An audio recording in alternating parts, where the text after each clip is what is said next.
I'm happy to welcome you to the channel. Take control of your reality.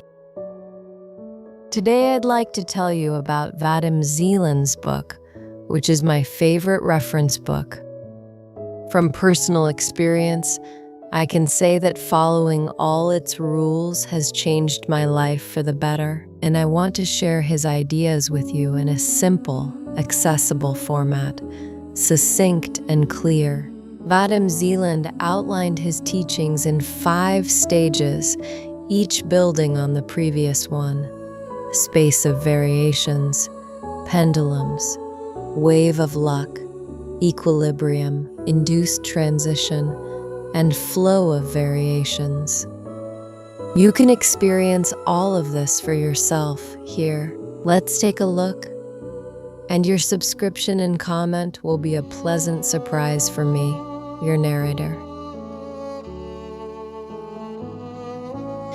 Vadim Zeland laid out his teaching in 5 stages, one after another. The first stage, the space of variance, introduces ideas that can feel so unfamiliar at first that they're hard to believe. But the author isn't asking you to take his word for it. Everything here can be tested through your own experience. The model of variance.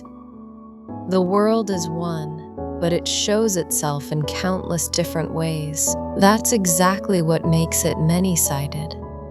The ability to take on so many forms and storylines isn't an accident. It's a basic property of reality itself. Any scientific or philosophical theory only describes one slice of this many-layered picture. It never captures the whole thing. Think of the space of variance as a boundless ocean of information that already contains every possible outcome of every possible event. Every point in this space holds its own ready-made version of how things could go. Each variant is made up of 2 parts: the storyline, which is the path that events and matter follow, and the scenery, which is the outward form that path takes. To make this easier to picture, the whole space is loosely divided into sectors, and each sector has its own storyline and scenery. Every starting point sets off a chain of cause and effect, and life from there on unfolds along the lifeline that was set by that original point of reference. If someone is convinced that fate is fixed in advance and can't be changed, that's exactly how it will play out. They're handing control of their own life to someone else, becoming a boat without oars, carried wherever the current takes them. If, instead, someone believes they're the author of their own fate, they take responsibility for what happens and try to row against the waves, steering their own course. Interestingly, whichever stance you take ends up proving itself true in practice. You get exactly what you believe in. Whatever worldview you choose, you'll find truth in it. And people who see things differently will argue with you, not because they're wrong, but because they're right in their own way. The material world is the same for everyone, but how it actually plays out for each person is deeply personal. Thought carries energy, and that energy can turn a potential variant into reality. Faced with a difficulty, people often react with irritation or gloom, and in doing so, they tune their own signal to a line where more of the same difficulties show up. Trying hard to erase unnecessary parts of the script, they constantly think about exactly what they want to avoid, and as a result, their intentions are realized in reverse. As a result, they get exactly what they didn't want. Instead of trying to rewrite an unwanted script, it's much more effective to simply choose one you truly enjoy. Happiness isn't a prize to be fought for. It's an option you can choose. Pendulums. When a lot of people think and act in the same direction, it gives rise to a special kind of energy information structure called a pendulum. Over time, a pendulum starts taking on a life of its own and begins imposing its own rules on the very people who created it. In a sense, the entire social environment, from the family to the state, is permeated with such structures. Pendulums manifest themselves in the form of companies, schools, advertising campaigns, businesses vying for market share, and economic competition. In nature, their analogs are anthills, schools of fish, herds, and entire populations. By its very nature, a pendulum is destructive.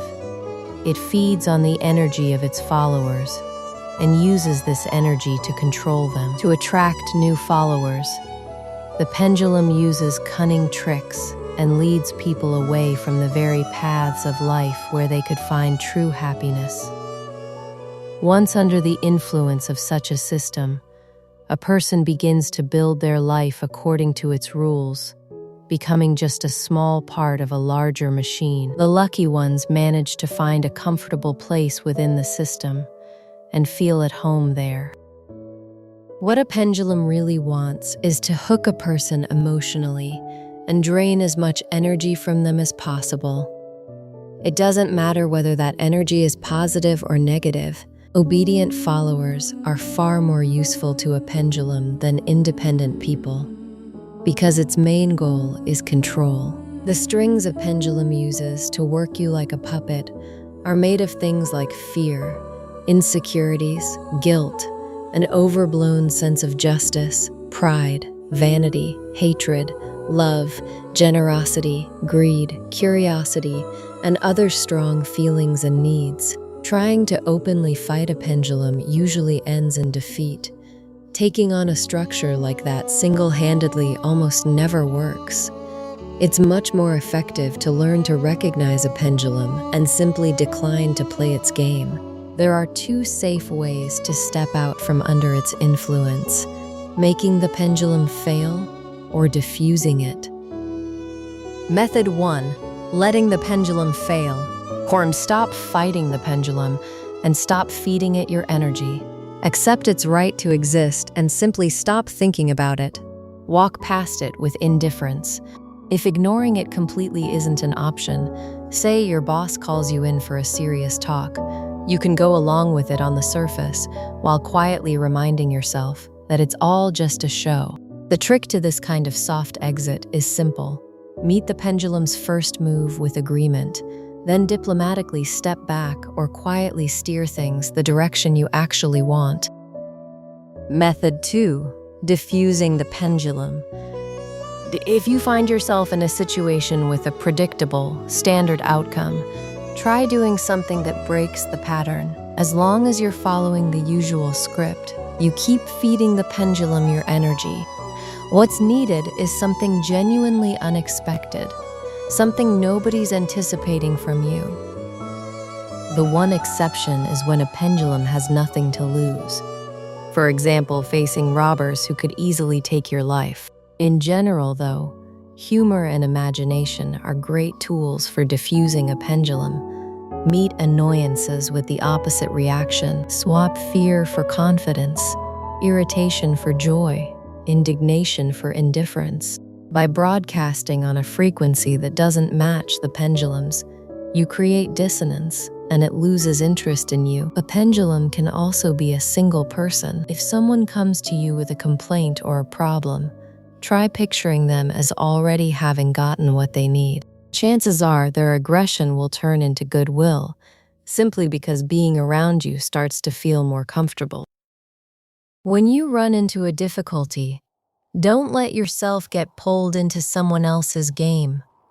Try to look at the situation from the outside, like an observer rather than a participant. Don't let the problem scare you, take over your attention, or throw you off balance. Just stop the anxious stream of thoughts. The solution already exists somewhere in the space of variance, and sooner or later it will find you. The key is training yourself to remember, again and again, that most of the pressure and conflict around you is just pendulums hunting for your energy. Over time, you build up a kind of immunity to their provocations, and you stop being a puppet. You become free to decide for yourself whether to play along. You can never fully escape the influence of pendulums, since they exist in every area of life, so it makes more sense to choose your own pendulums and learn to coexist with them. The real goal is to stay inwardly free while choosing the lifelines where real success and happiness are actually waiting for you. The wave of luck. The wave of luck is a string of circumstances that happen to work out in your favor. Unlike a pendulum, it gives you happiness without taking anything in return, and it doesn't take effort to catch it. Falling under the influence of a destructive pendulum, on the other hand, knocks you off that wave. It matters to consciously watch the direction of your thoughts and cultivate a positive outlook. Giving in to negative emotions means joining the pendulum's game and starting to broadcast on its frequency. Keep your thoughts focused on what you want to achieve, because every thought eventually comes back to you like a boomerang. It helps to grab onto every little reason to feel good, to notice good signs, to pay attention to things improving, and to keep a small spark of celebration alive inside yourself.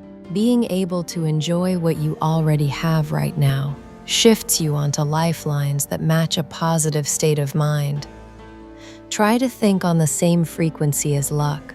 Often, the people and events around us aren't actually good or bad in themselves. Anything that doesn't fit the script we had in mind simply gets labeled unwanted.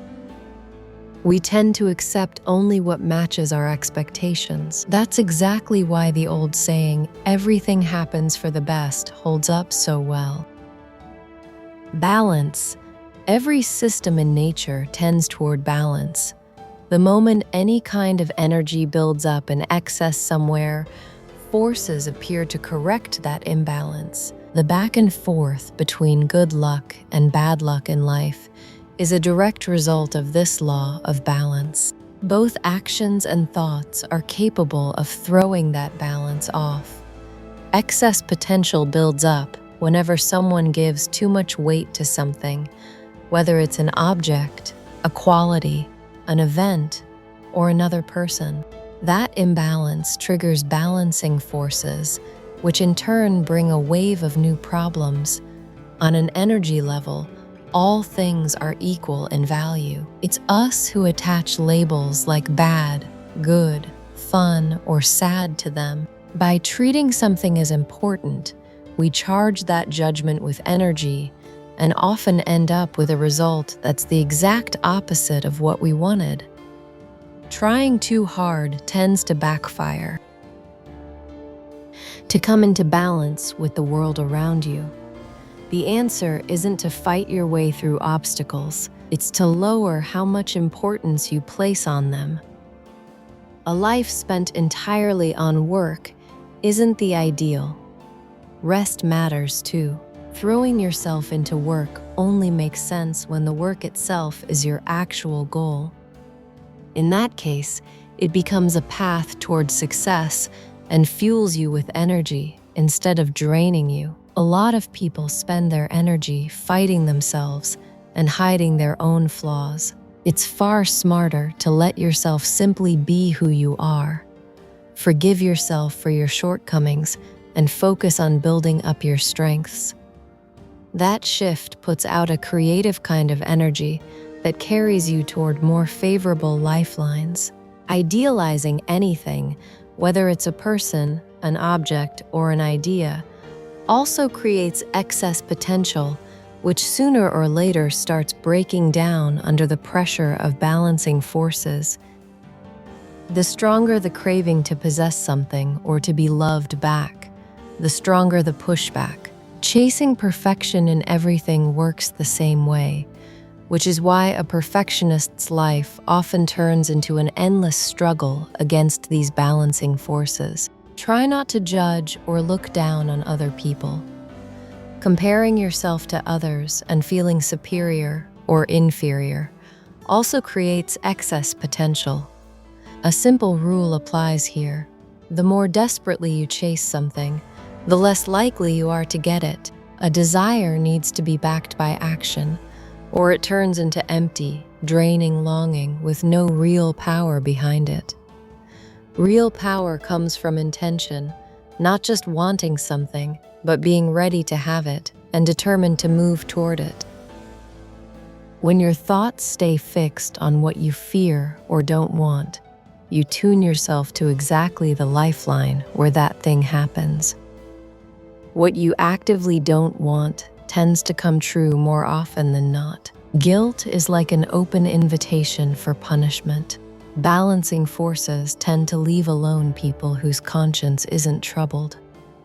A person without much conscience often stays not just unpunished but successful, for a while at least, while decent people who beat themselves up tend to attract more trouble. On top of that, anyone willing to carry guilt instantly becomes a target for manipulators looking to drain their energy. That's why it's worth learning to let guilt go. Someone who doesn't earn much money often makes the same mistake over and over, constantly complaining about never having enough, which tunes their signal to a poor lifeline. There's no need to feel anxious about spending money. That's exactly what it's there for. Anyone who keeps moving toward their goal can become wealthy. It's natural to feel for someone going through a hard time, but turning that sympathy into ongoing distress for yourself and everyone around you doesn't help. It's better to take life philosophically. When something genuinely awful happens, something where feeling happy about it would be unnatural. It helps to remember the story of King Solomon. Whenever he faced a hard problem, he'd look at his ring, engraved with the words, "This too shall pass." Excess importance loses its grip through action. If you can act without wasting time overthinking it. If action isn't possible, stop thinking and just let the situation go. When too much depends on a single event, it's worth lining up a backup plan ahead of time. There's almost always a way out, and usually more than one. Any sense of importance we attach to things is really just a story we tell ourselves. In the grand scheme of things, we don't really matter all that much. Not too much and not too little, since we're all just temporary guests here. No one has the right to judge what they didn't create, but everyone has the right to choose.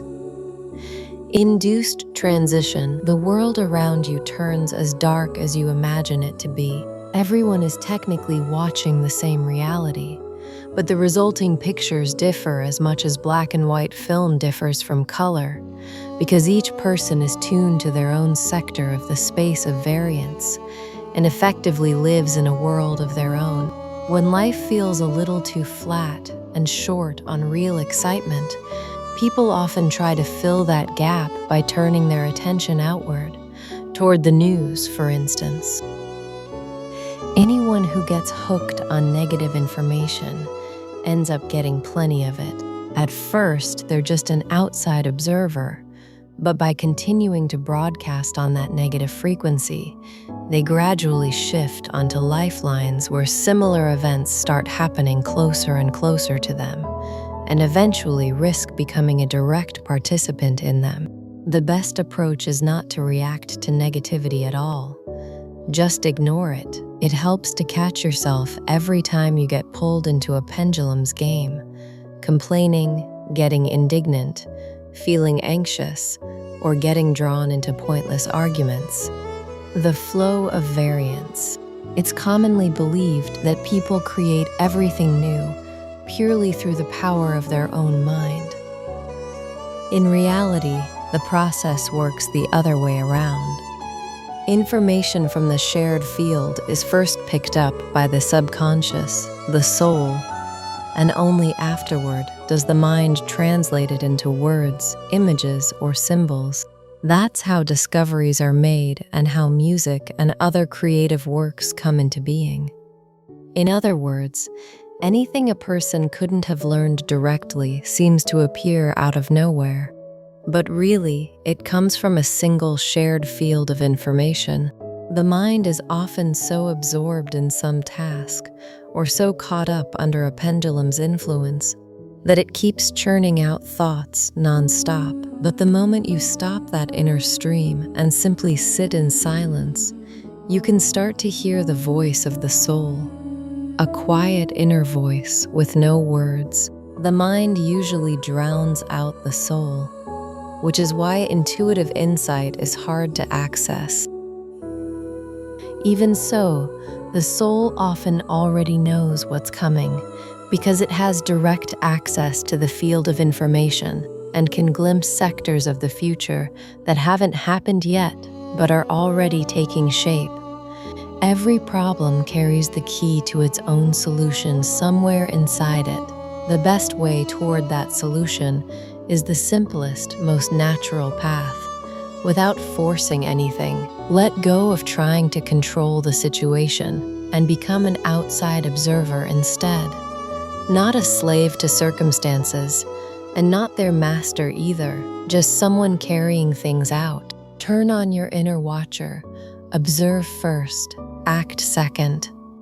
Paying attention and keeping a clear, level head never hurts. What actually shows up in your life is exactly what you allow into your own script. If an obstacle won't budge, don't try to force your way through it. Go around it instead.